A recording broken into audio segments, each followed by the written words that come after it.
Poised for Exit is a show for business owners who want to achieve a successful exit based on their own terms. Your business exit will likely be the biggest financial transaction of your life, and for most, you'll have one shot at doing it right. The topics and guests we feature and the stories they share will provide valuable ideas and strategies to improve operations and grow enterprise value so you can achieve the best possible exit outcome. Now here's your host, award-winning certified exit planning advisor, Julie Keys. Welcome everybody to the Poised for Exit podcast. Today's guest is the CEO of an award-winning tech talent recruiting firm. Her story and how she found success are so compelling, so please stay with us. My name is Todd Grau, and I'm the president of the Twin Cities Exit Planning Chapter. If you're a business owner and advisor and want to learn more about the world of exit planning, you're invited to visit the Twin Cities chapter of the Exit Planning Institute. You can expect top-level education delivered by subject matter experts at every monthly meeting. Grow your network and draw from the learning that could be a game changer for your business or your practice. There's no pressure to become a member, so come and see what the buzz is all about. Our meetings are held the second Wednesday of the month, 7:30 to 9 a.m. See the show notes for more information and registration links. Exiting your business is a big deal, both financially and emotionally. I'm John Marquet, Certified Exit Planning Advisor with TrustPoint. We help business owners transition smoothly on their terms. Our focus is on maximizing value, minimizing stress, and giving you confidence in what's next. Whether you're selling or passing the torch, we make the process seamless. Start planning today at trustpointinc.com. That's trustpointinc.com. Thinking about selling your business in the next few years? Don't wait to start planning. I've seen too many business owners wait too long and regret it. Freedom Financial Partners are financial advisors who specialize in exit planning for business owners, helping you reduce tax surprises, protect what you've built, and quantify how much you need from the sale. Their proven process helps you think beyond your business so you can move forward with clarity and confidence. The longer you wait, the fewer options you may have. Download your free financial readiness assessment today at ffpforme.com/exit. That's ffpforme.com/exit. This is Andy Kosamba, president of Calhoun Companies. We understand that selling your business is a big deal. Since 1908, Calhoun Companies has been confidently connecting buyers and sellers. From small family shops to large corporations, our expert brokers walk with you and guide you every step of the way, whether you're looking to retire or simply for a fresh start. If you're curious what your business could sell for, or if you're ready to start the process, head to calhouncompanies.com for a free and confidential consultation. Calhoun Companies, the confident choice for buyers and sellers. Hello, Poised for Exit listeners. We are here today with Hilary Spreizer, who's the CEO of the Latitude Group. Hilary, welcome to Poised for Exit. Great to be here. Thank you. So glad that you are here. We met, I'm trying to remember when we actually met. It was a long time ago, I think, at some event. And then recently moderated a panel that you were on. And I just was so enamored with your story and everything that you've done. I just thought, I got to have this gal on our show. Oh, well, thank you. That's very kind. Yeah, super impressive. So as long as we're talking about that, this is kind of how I like to start the show. I want our listeners to get to know who we're talking with. So maybe you could just start with your entrepreneurial journey. Tell us how you got here. Yeah, I didn't really grow up thinking I would be an entrepreneur. So I spent 10 years inside of a technical staffing company, the Latitude Group. Started as a recruiter, started managing recruiters, went over to the client side, really worked my way up that way. And then COVID happened. We sent our team home. We lost half our consultants in a day. And the then founder and I decided that we would freeze our pay to keep as much of the team as we could whole, not really knowing at the time what was coming. And I had agreed to do that, but asked for some stock and really thought I would come back the next day to a conversation about phantom stock. And instead, the founder asked if I would buy the company by the end of the year. And so I said yes. I didn't even think about it. Went home to my now husband, then boyfriend, and said, I'm buying a company, so I hope you're in. And he was. But yeah, we got lawyers. We figured out how to even make that happen, which was such a new space for me. So that was 5 years ago in January. Wow. And You'd spent quite a bit of time there as an employee, right, in the leadership team for how long? Yeah, so I had been managing probably the last 4 years I was there. And you're right, like I had grown up through the sales side of the organization. Yeah. So the operations I really didn't know very much about, but I thought as long as I knew how to generate revenue, I could Yes. figure out the operation side was Sure.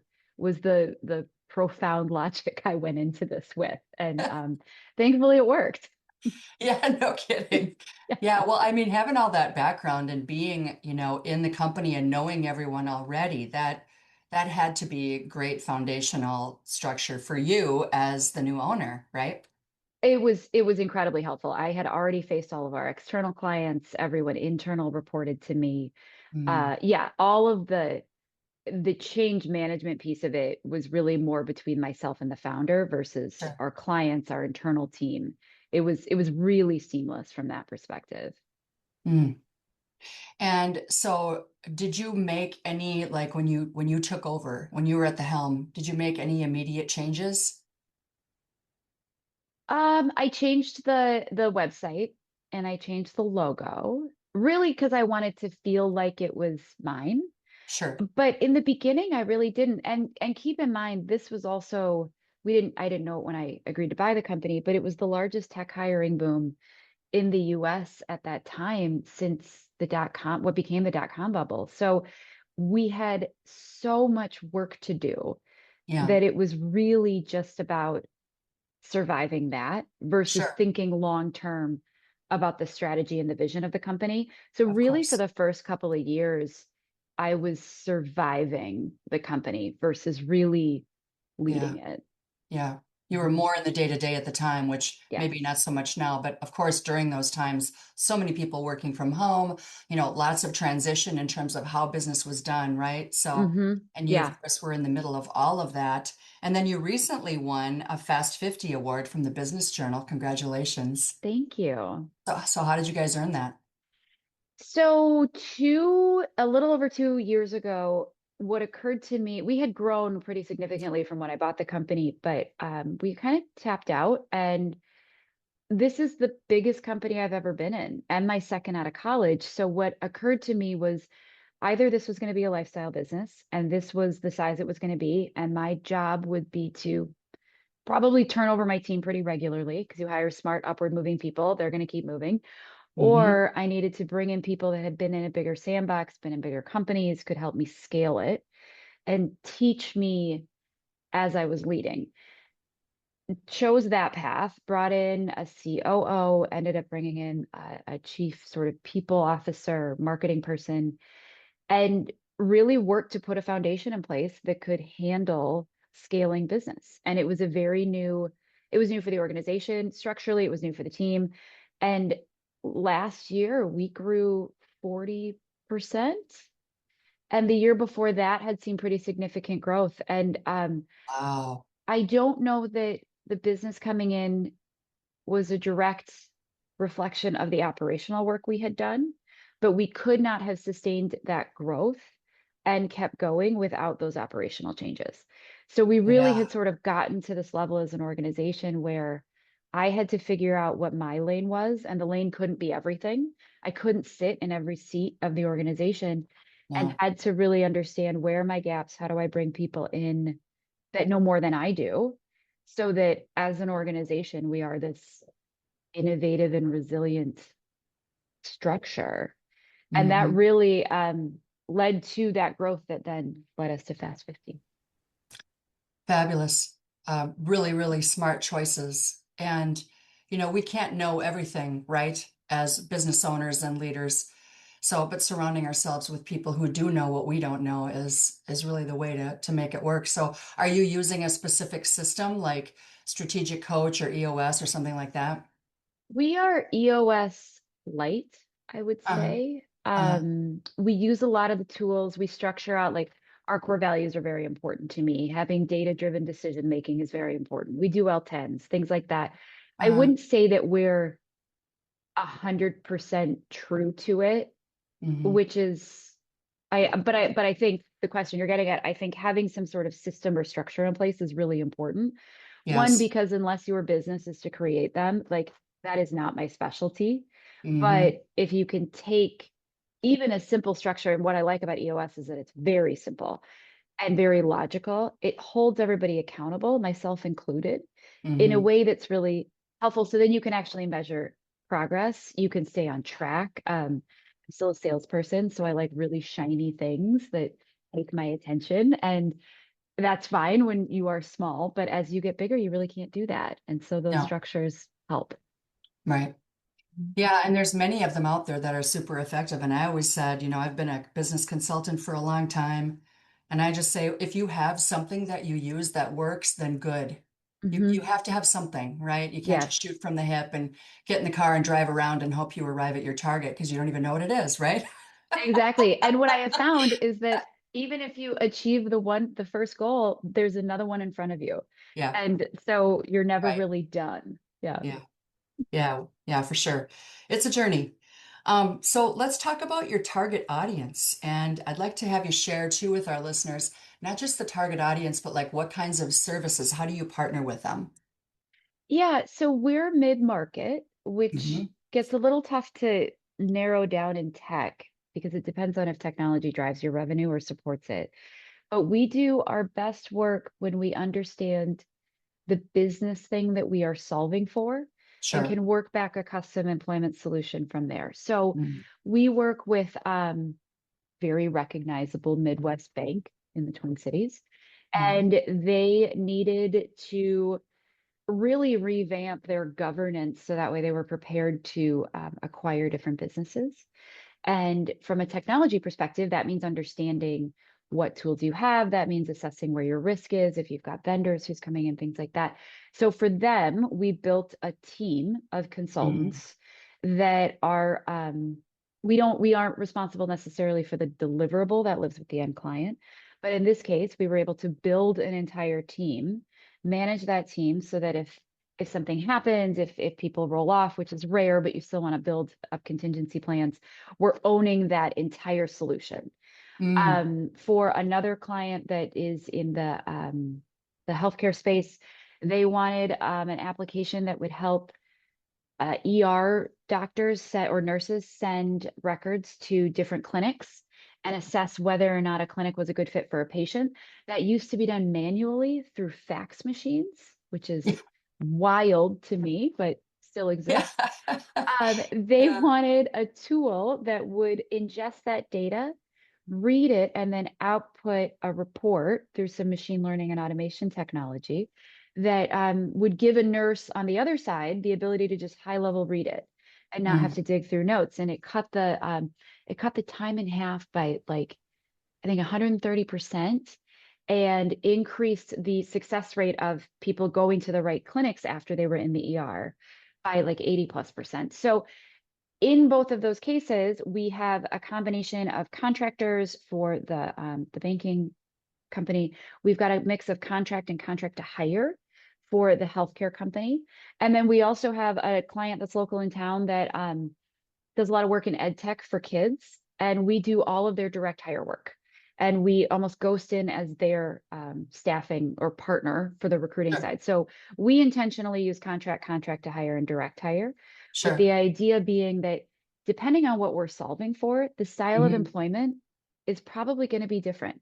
And sometimes you need a short-term player, and sometimes you need a long-term, and Yeah. sometimes you're not sure. So if we can get really clear about the Mm. business need, we can be really transparent with the candidate and make sure that we're attaching the right psychology to the right role.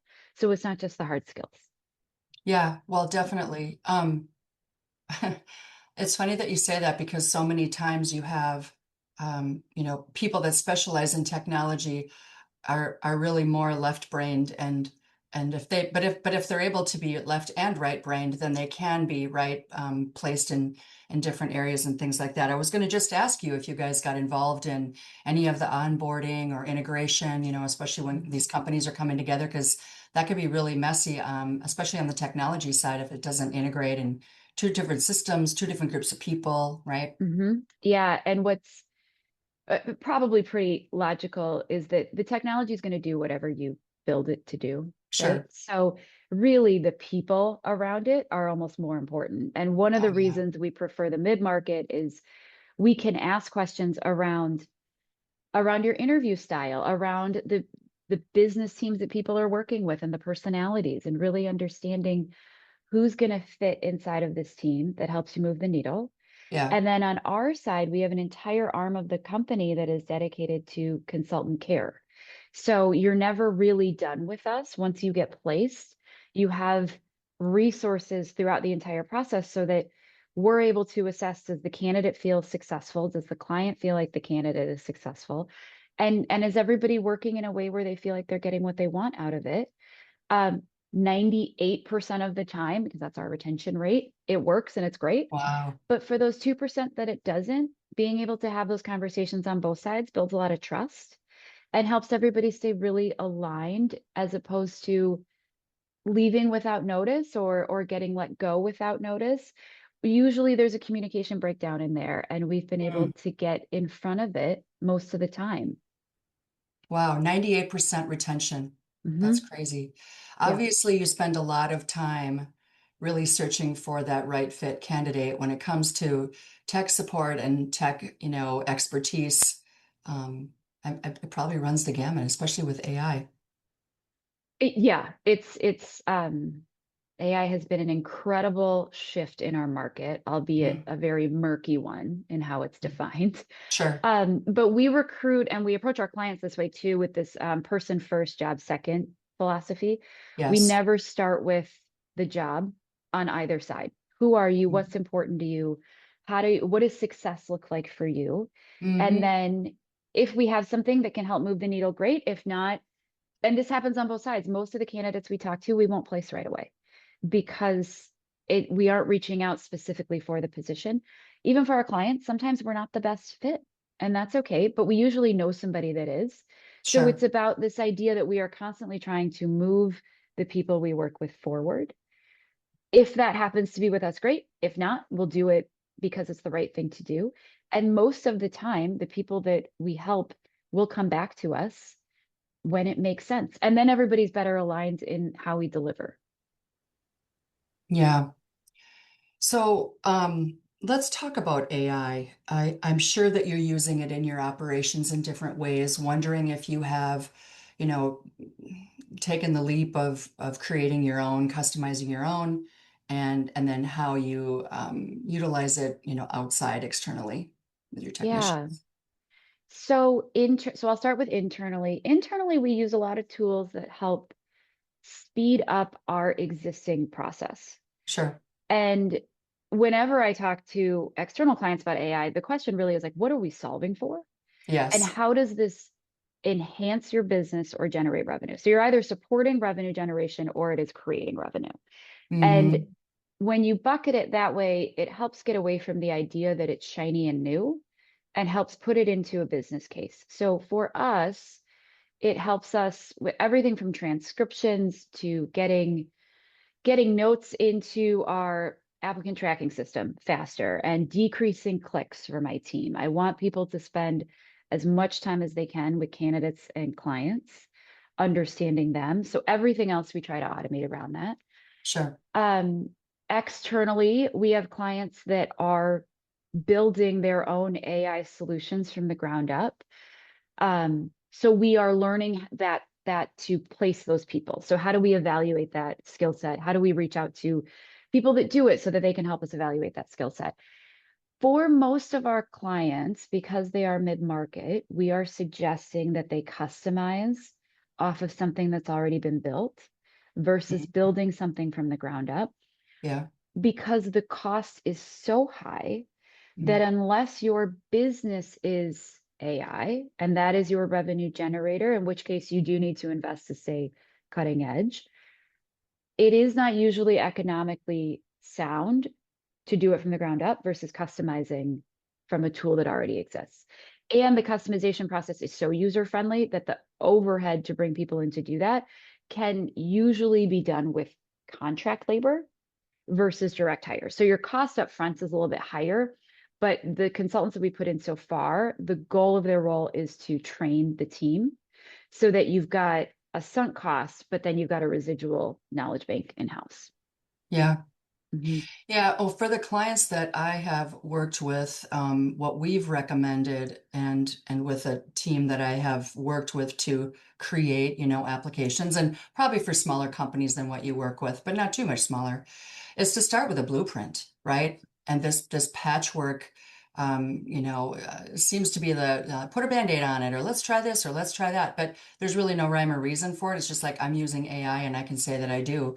And it's like, well, what does that really do? To what end? Why, right? So it doesn't have Mhm. to be company wide, but I think just having a plan, like you said, just really makes all the difference. All that why, right? I Um, agree. And yeah, one more thing on that is that what we yeah, found is that if there is not a blueprint, there's an incredible amount of risk around privacy. yes. And usually not even on purpose. People will download ChatGPT and just start using it, not Oh my thinking that they gosh, should I have the know. firewall option. And there's all this risk. And on the one hand, as a company, you want to be innovative, right? But if you don't put parameters around it, people are guessing. And there's so much more risk in that than if Mm, there's that blueprint, to your point. yes, definitely. All right, well, we've got a lot of business owner listeners across the country, as well as advisors who work with business owners. And as many of them know, especially if they've been listening to the show for a while, not everything we talk about in this show is exit planning related. However, when you're talking about driving value in a business, that is exit planning related because most of the time, a business owner will find that the value that they need in order to sell the business for what they need, right, for their lifestyle maintenance, is not exactly where it is today. So, how do we close that value gap? And one of the ways, obviously, that we do that and drive value is through technology. Okay. And so, for our listeners out there who are kind of, scratching their head, like, I don't even know where to start, like before they even call your company, before they call Latitude Group and say, I need help with technology. Can you help me find somebody? You're like, okay, well, let's back up a second, right? Yes. Yes. Hmm. I mean, I know that owners aren't calling you and saying that, but there's support staff and they've determined it through their planning sessions or whatever. And I'm only bringing this up because I've seen it, right, with Hmm. clients Oh, that I yeah. work with. And yeah, so let's shed some light on that, Hilary. Yeah, it's a great question. And I have certainly gotten those calls. I think back to the blueprint, it's what are we solving for? What's the goal? If your goal is to build a company that is scalable to sell, it means it's not going to need you. Yes. And what I would suggest is look across the organization and see what is dependent on one person and what lives with one person. And then let's build back solutions from that. Most of the companies that we work with have gone through this evolution and now they're acquiring companies and things like that, but the logic is still the same. What needs to get done for success to happen, right? Like, and if we're talking about Mhm. technology, we'll use your we have companies that merge all the time and they want data from other companies, right? That's the whole point of it. But it doesn't occur to anyone to ask who does that work now and who's potentially going to leave in these acquisitions. So identifying your risk at a team level I think is almost more important than it's first important. And then secondary to that is, okay, what are we solving from a hard skill perspective? That's Yeah, the easiest thing to solve. The sure. technology is only going to do what you code it to do. We can Yes. always find you a human that can do the thing. But the change management around it, that kind of work, that and even just the self-awareness around it needs to happen before you bring in any partner. So Yeah. that way you are, whether it's us or anybody else, you aren't hiring without the long-term plan in mind. And then you end up burning through people. Then you end up with retention issues. Then you Right. end up with these incredible costs sunk in. And you Yes. will most likely lose the people that you wanted to keep in the beginning. Right. Well, it seems that it's commonplace, especially when companies wait too long to try to figure out how to scale, how to incorporate automation, where they just, spend a ton of money, like you just said, on something that they think is going to be the solution, but they haven't gotten the buy-in from the people, and they really don't even know why they're doing it. They just feel like they have to. Whereas if they would have started like, okay, let's go through that whole discovery process and figure out, right, not just for today, but for the future, what's the scaffolding look like, right? Yes.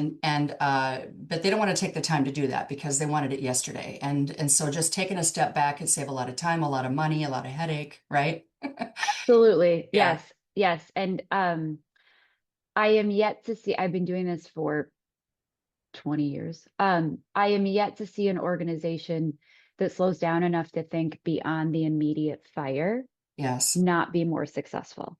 And that is at a Fortune 500 level, that is at a startup level. You will spend an incredible amount of money solving a fire, but if you don't understand why the fire existed in the first place, you will Yes. just keep spending that money over Yes. and over Just again. keep And putting look out for fires. partners that ask you Mhm. those questions. Look for Yes. partners that don't just say, I'll solve your immediate pain point, and that don't think about like what caused this. How do we build this in a way where you aren't dependent on companies like mine? Because that's not really successful. No. Yeah. Super good advice, of course. Appreciate it, Hilary. Thanks for being on the show. Thanks for having me. This was great. I love that you Yeah. do this. Yeah. Yeah. I think our listeners will love it too. And we will have information on how people can get a hold of you and your company in the show notes and in the social media. So thanks again for joining us. And thanks to our listeners and our sponsors and all the people out there that support this show. We couldn't do it without you. Join us again next time.